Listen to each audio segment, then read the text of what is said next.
Suppose you wanted to kill people. You would have to know ahead of time how to do it. There are many different ways, but most of them have drawbacks. So you decide to do it differently.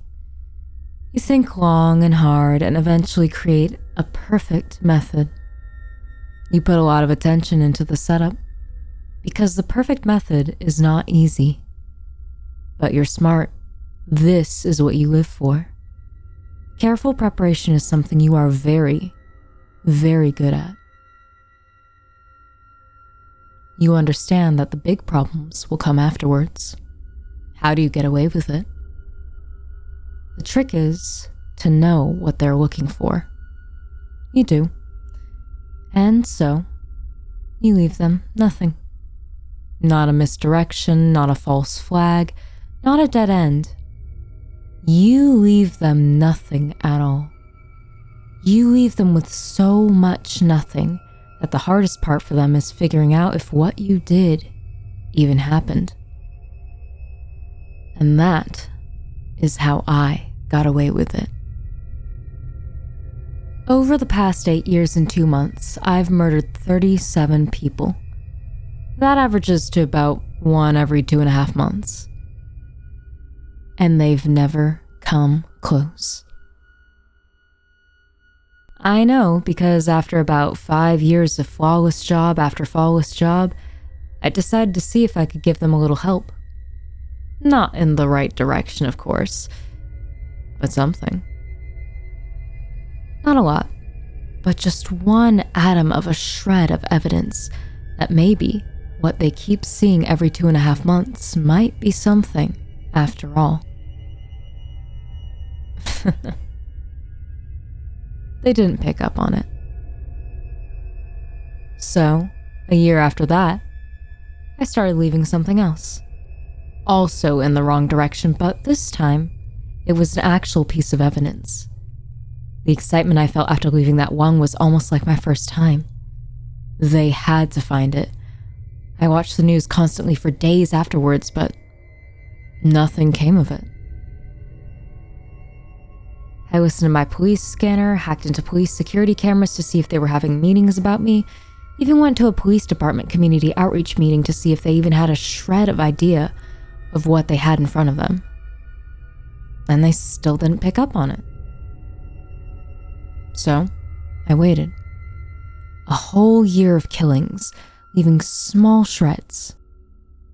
And nothing. Now, maybe pure stupidity could have led to an oversight the first time or the second time. But by now it was outrageous. If only the public knew how their tax dollars were being spent. I decided I needed to raise the stakes. I started with real evidence. Actual, identifiable pieces that, when seen together, could have broken this case open and started a real hunt for who was doing this.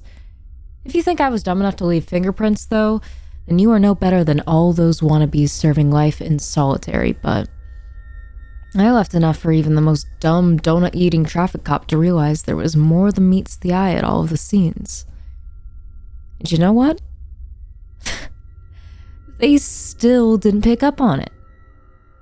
Another year of actual, real evidence being left. And nothing. Nothing at all. So, I decided to do something different. I was going to stay at the scene. I needed to understand how they could let something so big just lay under their noses and how they could resist even trying to catch one of the most successful serial killers in history. So, I waited in the attic. There was a small hole in the floorboards of the attic that allowed me to see down into the room below, through a small crack in the second-story ceiling. I saw my victim lying there in the tub, dead, and 4 minutes after placing a fake 911 call about a potential break-in, I heard sirens outside. After about a minute or two of shouting and what I assumed to be a pair of cops searching the house, they finally opened the door to the upstairs bathroom. 2 police officers walked in, guns drawn. They'd been pretty boisterous up to this point, shouting through the house to come out and surrender to the alleged break-in suspect. But something changed.